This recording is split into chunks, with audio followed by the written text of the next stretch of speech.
शिवाय नमस्तुभ्यम। ओम नमः शिवाय। हर हर महादेव। प्रिय भक्तों, आप सभी को महाशिवरात्रि की पावन पर्व की हार्दिक शुभकामनाएं। प्रिय भक्तों, महाशिवरात्रि का दिन और इसकी पवित्र रात्रि हमारे सनातन धर्म में अत्यंत महत्वपूर्ण मानी जाती है। यह केवल एक पर्व नहीं बल्कि भक्ति साधन और आत्मशुद्धि का दिव्य अवसर है। शास्त्रों में ऐसी मान्यता है कि इसी पावन तिथि पर भगवान शिव अपने अनंत और दिव्य ज्योतिर्लिंग स्वरूप में प्रकट हुए थे। वहीं दूसरी ओर यह भी कहा जाता है कि इसी दिन भगवान शिव और माता पार्वती का दिव्य विवाह संपन्न हुआ था। इसीलिए महाशिवरात्रि की रात्रि शिव और शक्ति के मिलन की रात्रि भी मानी जाती है, जो सृष्टि के संतुलन और कल्याण का प्रतीक है। प्रिय भक्तों, महाशिवरात्रि की इस रात्रि का महत्व इसलिए बढ़ जाता है क्योंकि इस समय साधना, जप और ध्यान का फल कई गुना अधिक मिलता है। भक्त इस दिन उपवास रखते हैं, शिवलिंग का जल, दूध, बेलपत्र और धतूरा आदि से अभिषेक करते हैं और सच्चे मन से भोलेनाथ का स्मरण करते हैं।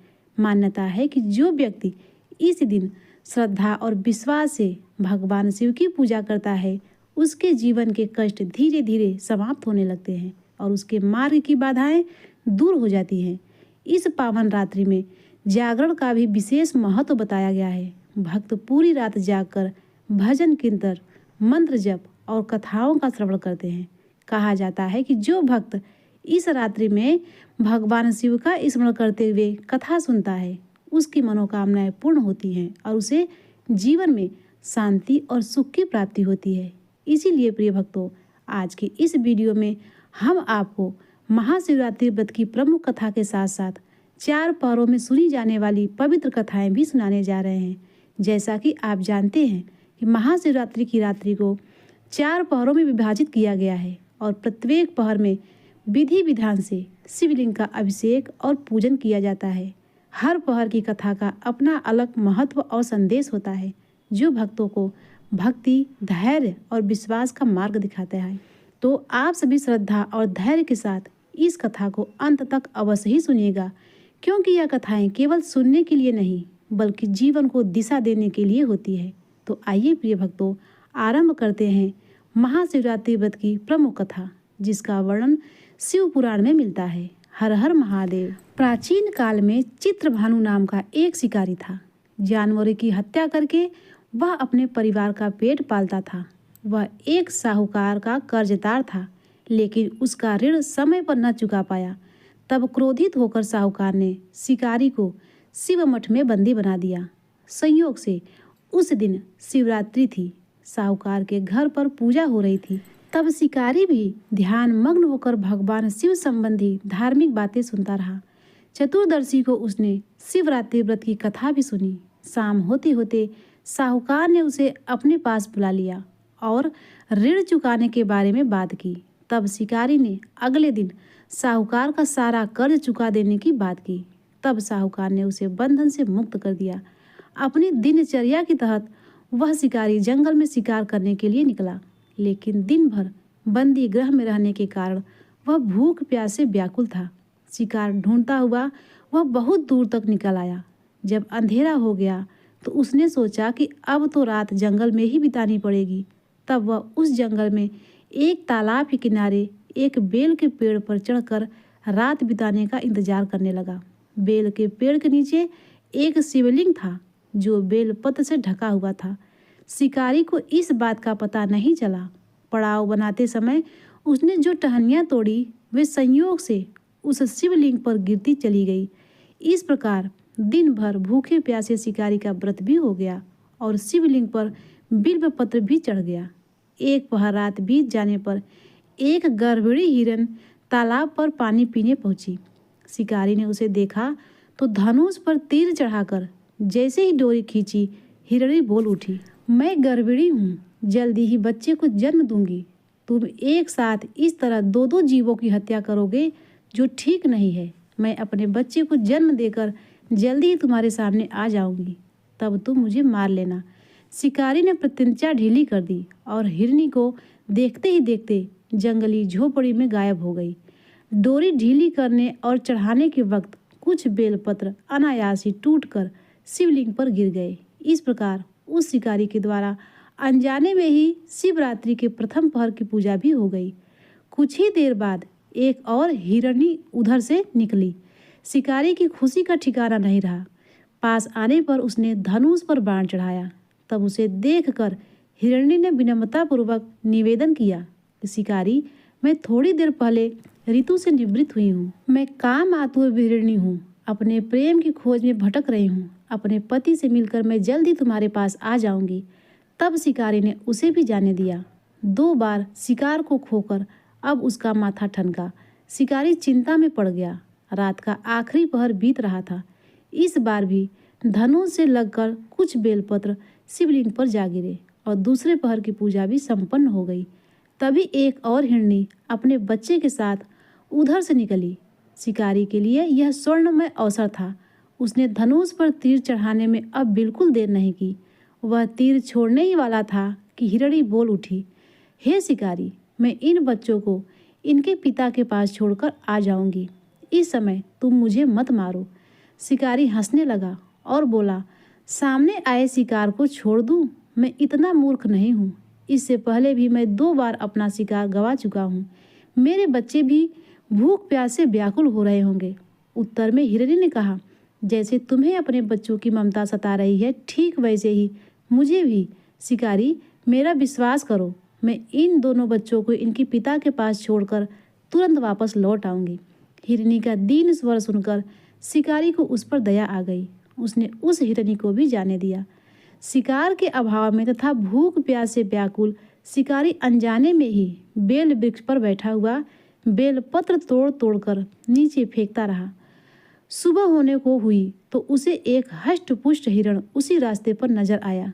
शिकारी ने सोच लिया कि इसका शिकार तो वह अवश्य ही करेगा। शिकारी की तनी प्रत्यंचा देखकर वह हिरण बीत स्वर में बोला, हे शिकारी, अगर तुमने मुझसे पहले आने वाली 3 हिरनियों और छोटे छोटे बच्चों को मार डाला है तो मुझे मारने में भी देर मत करो। मैं उन सभी का पति हूँ। अगर तुमने उन्हें जीवन दान दिया है तो मुझे भी कुछ देर का जीवन देने की कृपा करो। मैं उन सब से मिलकर तुम्हारे सामने खुद ही उपस्थित हो जाऊंगा।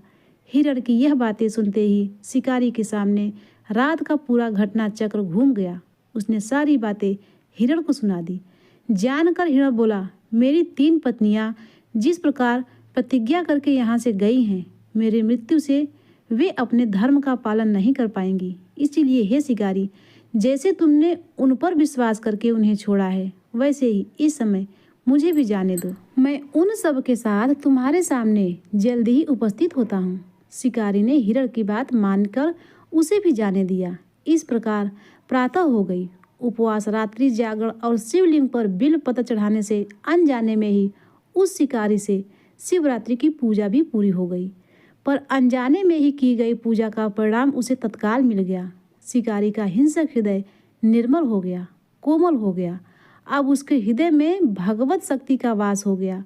थोड़ी ही देर बाद देखते ही देखते वह हिरण अपने पूरे परिवार के सहित उसके सामने उपस्थित था ताकि वह उन्हें मारकर शिकार कर सके। किंतु जंगली पशुओं की ऐसी सत्यता, सात्विकता और सामूहिक प्रेम भावना देखकर शिकारी को बड़ी ग्लानि हुई। उसे खुद से बड़ी शर्मिंदगी हुई। उसने उस मृग परिवार को जीवन दान दे दिया। अनजाने में शिवरात्रि के व्रत का पालन करने पर भी शिकारी को अंत में मोक्ष की प्राप्ति हुई। जब मृत्यु काल में यमदूत उसके जीव को ले जाए आए तो शिवगणों ने उन्हें वापस भेज दिया और शिकारी की शिवलोक ले गए। भगवान शिव की कृपा से ही अपने इस जन्म में राजा चित्रभानु अपने पिछले जन्म को याद रख पाए तथा महाशिवरात्रि के महत्व को जानकर उनका अगले जन्म में भी पालन कर पाए। हर हर महादेव। प्रिय भक्तों, अब मुख्य कथा के बाद भगवान शिव के शिवलिंग रूप में प्रकट होने की कथा का भी वर्णन सुनिए। प्राचीन काल की बात है, जब ब्रह्मांड में केवल सृष्टि के कर्ता भगवान ब्रह्मा और पालनहार भगवान विष्णु ही सक्रिय थे। भगवान शिव की महिमा उस समय भी अपरंपार थी।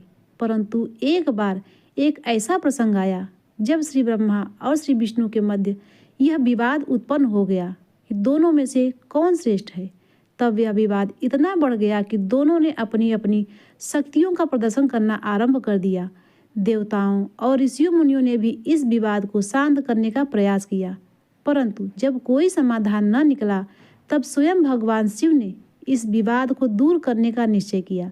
भगवान शिव के ऐसा पूछने पर कि आप दोनों में से कौन श्रेष्ठ है, तब भगवान ब्रह्मा जी ने कहा, प्रभु मैं सृष्टि का रचनाकार हूँ, मेरे बिना कोई जीव अस्तित्व में नहीं आ सकता, मैं ही सृष्टि का आदि कारण हूँ, अतः मैं श्रेष्ठ हूँ।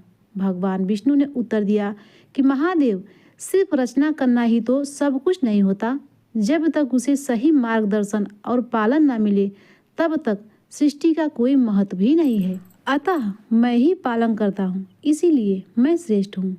दोनों में वाद विवाद इतना बढ़ गया कि धीरे धीरे यह अहंकार में बदल गया।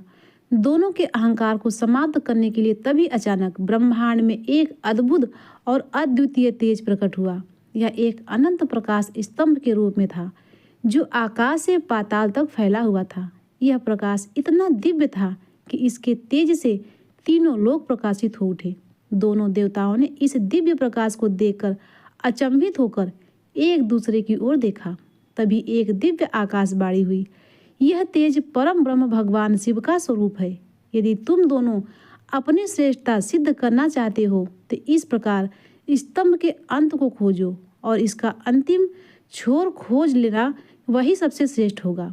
यह सुनकर भगवान विष्णु श्री ब्रह्मा जी ने इस चुनौती को स्वीकार किया। ब्रह्मा जी ने हंस का रूप धारण किया और इस प्रकार स्तंभ के ऊपरी छोर को खोजने के लिए आकाश की ओर उड़ चले। वहीं भगवान विष्णु ने वाराह रूप धारण किया और पृथ्वी के नीचे इसकी गहराई को खोजने के लिए पाताल की ओर प्रस्थान किया।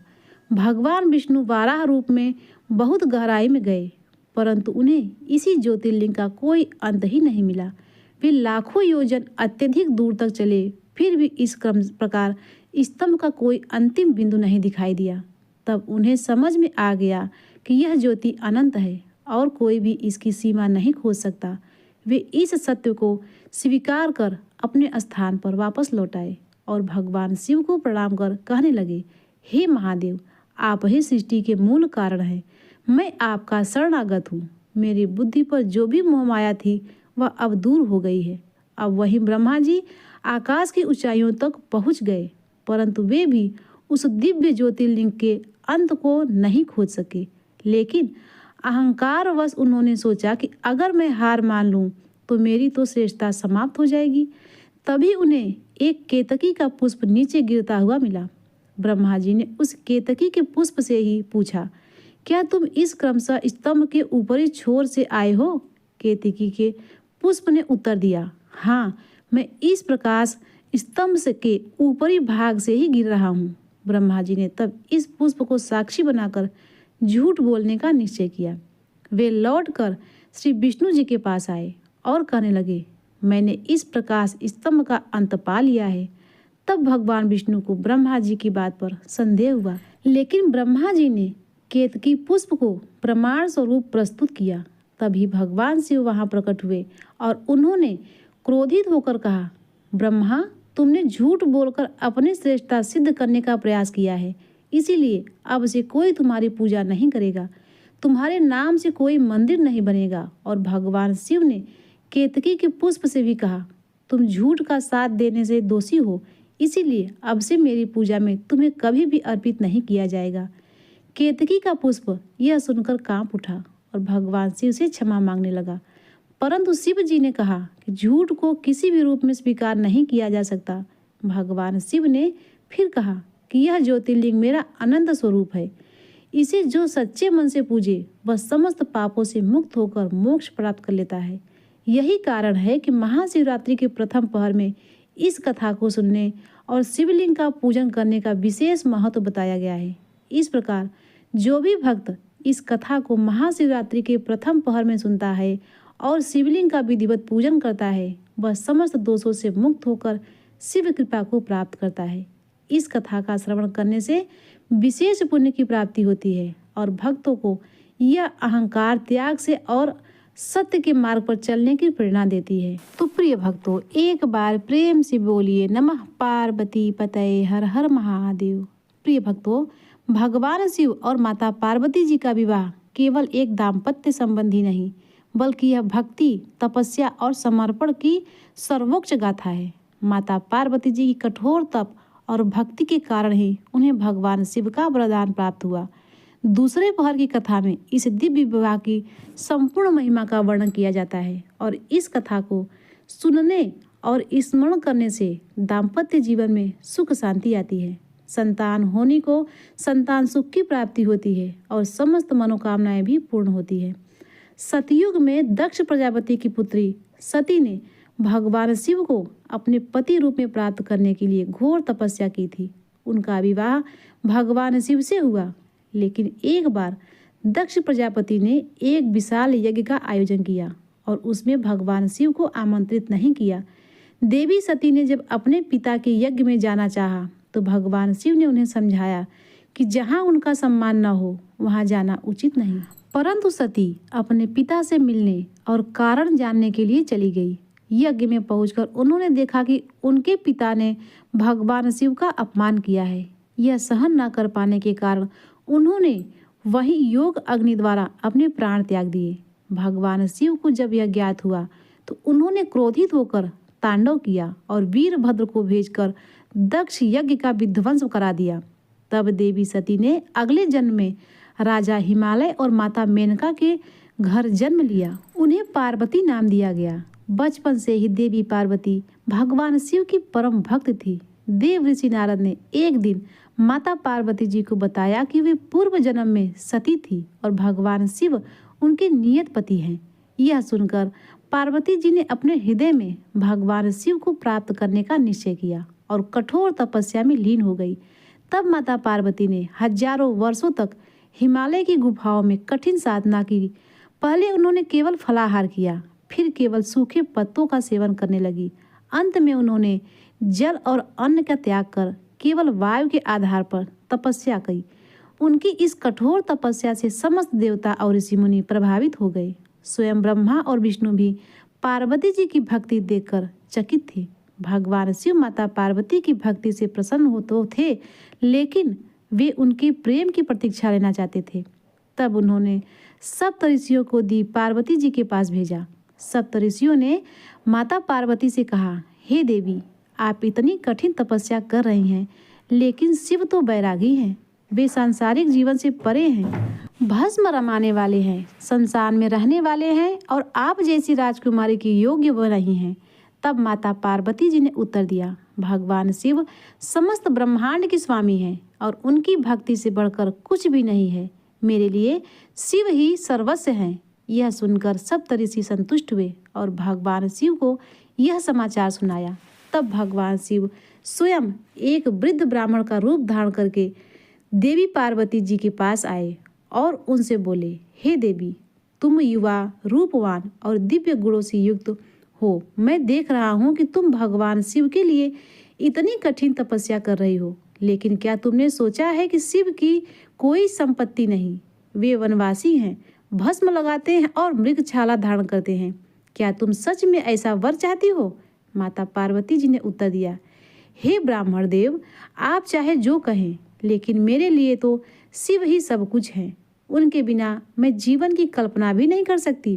तभी भगवान शिव अपने वास्तविक रूप में प्रकट हुए और माता पार्वती जी से बोले, हे देवी, तुम्हारी भक्ति और तपस्या से मैं प्रसन्न हूँ। मैं तुम्हें अपनी अर्धांगिनी के रूप में स्वीकार करता हूँ। माता पार्वती जी ने बड़ी प्रसन्नता से मुस्कुराते हुए भगवान शिव के चरणों में प्रणाम किया। जब भगवान शिव ने विवाह का निश्चय किया तो सभी देवी देवताओं और ऋषियों में आनंद छा गया। परंतु जब भगवान शिव की बारात प्रस्थान करने लगी तो यह अन्य विवाहों से बिल्कुल भिन्न थी। बारात में भूत, प्रेत, पिशाच, नाग, योगी और अघोरी शामिल थे। भगवान भी स्वयं भस्म रमाए हुए थे, गले में नाग धारण किए हुए थे और बैल पर सवार होकर निकले। इधर माता पार्वती जी की माँ मैना जब यह बारात देखने लगी तो चिंतित हो गई।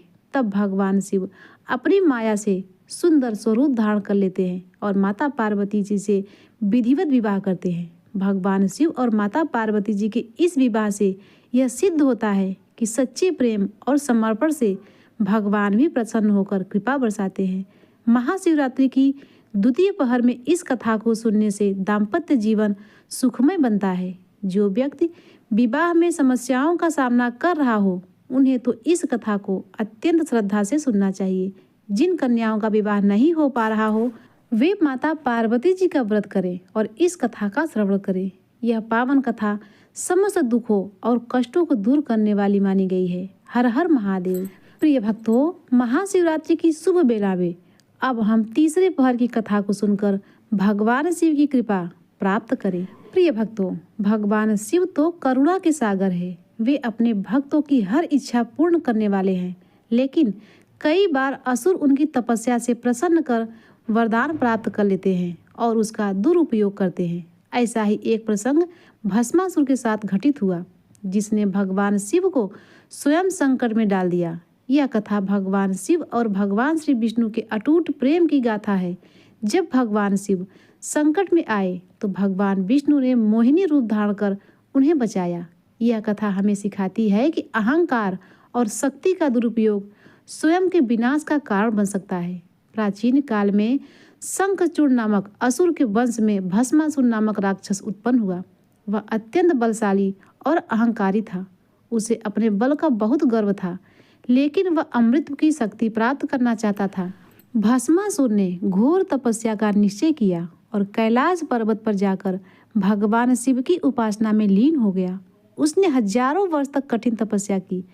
पहले उसने अन्न जल का त्याग किया, फिर वह अपने शरीर की बलि देने लगा। अंत में उसने अपना शीश काटने का निश्चय किया। उसकी कठोर तपस्या देखकर भगवान शिव अत्यंत प्रसन्न हुए और तुरंत प्रकट होकर बोले, वत्स, मैं तुम्हारी तपस्या से प्रसन्न हूँ, वर मांगो। भस्मासुर ने भगवान शिव से कहा, हे महादेव, मुझे ऐसा वरदान दीजिए कि मैं जिसके सर पर हाथ रख दूं वह तुरंत भस्म हो जाए। भगवान शिव जो अपने भक्तों की हर इच्छा पूर्ण करने वाले हैं, उन्होंने बिना देरी किए यह वरदान अपने भक्त भस्मासुर को हर्ष दे दिया। अब जैसे ही भस्मासुर ने यह वरदान प्राप्त किया, उसके मन में एक कपटपूर्ण विचार आया। सोचने लगा, अगर मैं स्वयं शिव जी पर यह वरदान आजमाऊं तब तो मैं त्रिलोक का स्वामी बन जाऊंगा। भस्मासुर ने तुरंत भगवान शिव पर ही यह शक आजमाने का निश्चय किया और उनकी ओर दौड़ पड़ा। भगवान शिव यह देखकर अत्यंत आश्चर्यचकित हुए।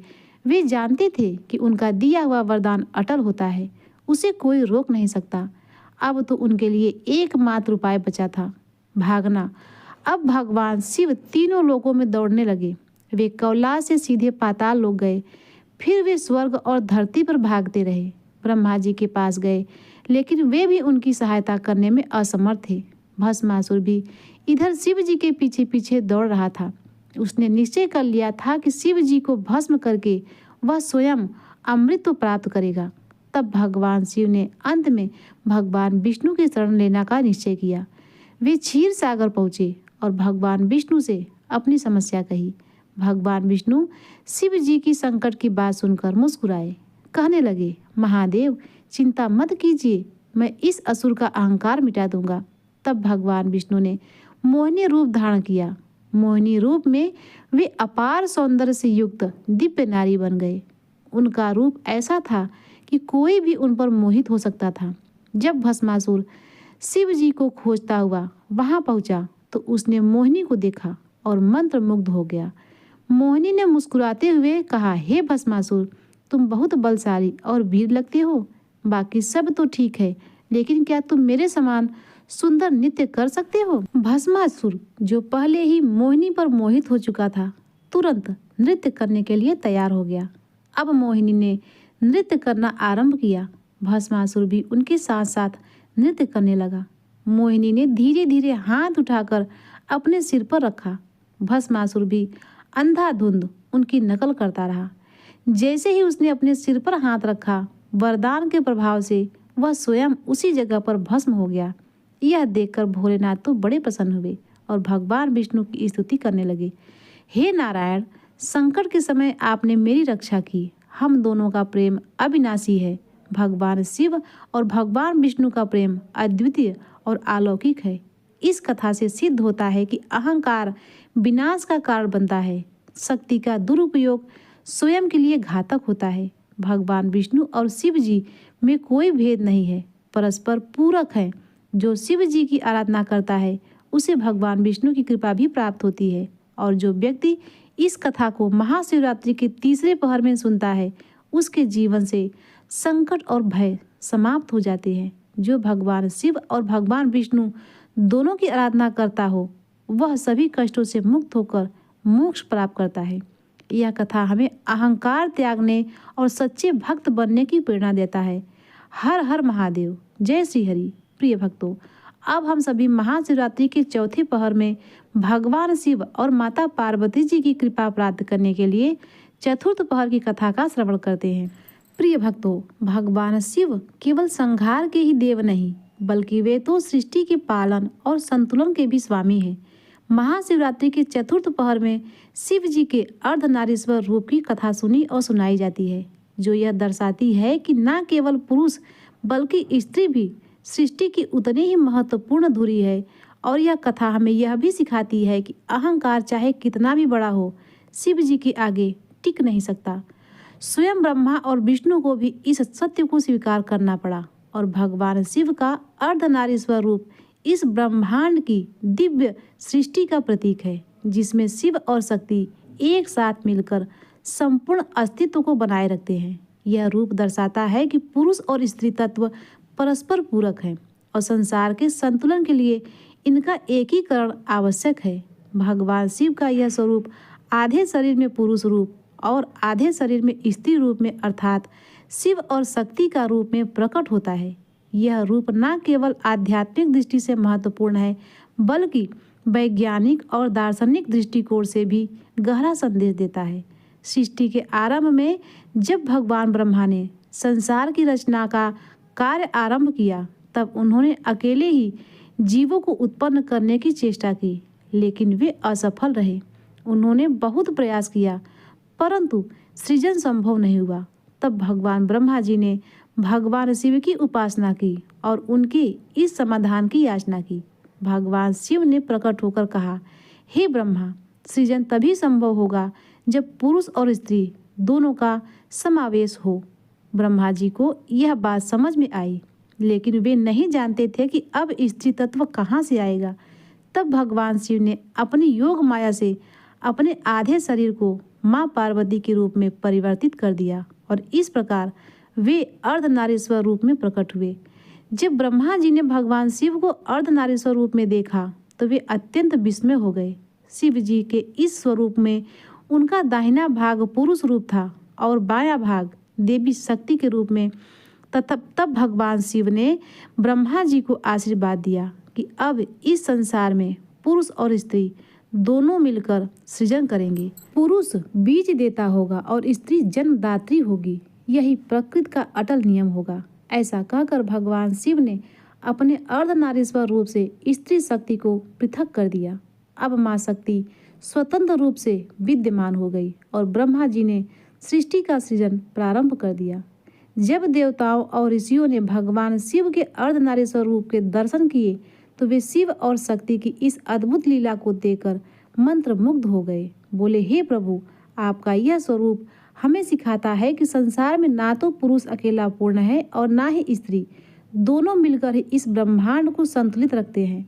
तब भगवान शिव ने उत्तर दिया कि हे देवताओं, नारी और पुरुष कोई भिन्न नहीं है, वे एक ही ऊर्जा के दो रूप हैं। नारी शक्ति ही पुरुष में स्थित है और पुरुष तत्व ही स्त्री में विद्यमान है। इसीलिए जो स्त्री का सम्मान करता है वह शिव को प्राप्त करता है और जो पुरुष का सम्मान करता है वह शक्ति का आशीर्वाद पाता है। इस प्रकार शिव और शक्ति एक दूसरे के बिना अधूरे हैं।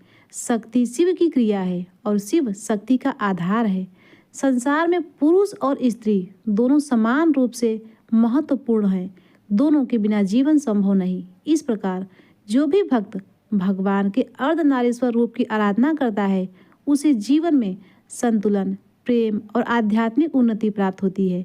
अगर पति पत्नी इस स्वरूप की उपासना करें तो उनके बीच अटूट प्रेम और समझ बनी रहती है। भगवान के इस स्वरूप का ध्यान करने से मन, शरीर और आत्मा में शांति आती है और भगवान शिव का अर्धनारीश्वर स्वरूप हमें सिखाता है कि संसार में नारी और पुरुष दोनों के ही समान भूमिका है। ये थी महाशिवरात्रि की 4 पहर की सुनी जाने वाली पावन कथाएं। आप सब भी इस कथाओं को श्रवण कर अपने जीवन को कृतार्थ करें और भगवान शिव की और माँ शक्ति की कृपा प्राप्त करें। आप सभी ने कथाओं को अंत तक सुना, इसके लिए आप सबका एक बार फिर से बहुत बहुत आभार। प्रिय भक्तों, यदि हमारी कथाएं आपको पसंद आती हों तो हमारी वीडियो को लाइक करना और चैनल को सब्सक्राइब करना न भूलिएगा। मिलते हैं इसी तरह से धार्मिक आध्यात्मिक व्रत कथाओं को लेकर अगले वीडियो में। तो एक बार जयकारा लगाइए। नमः पार्वती पतये हर हर महादेव शंभु।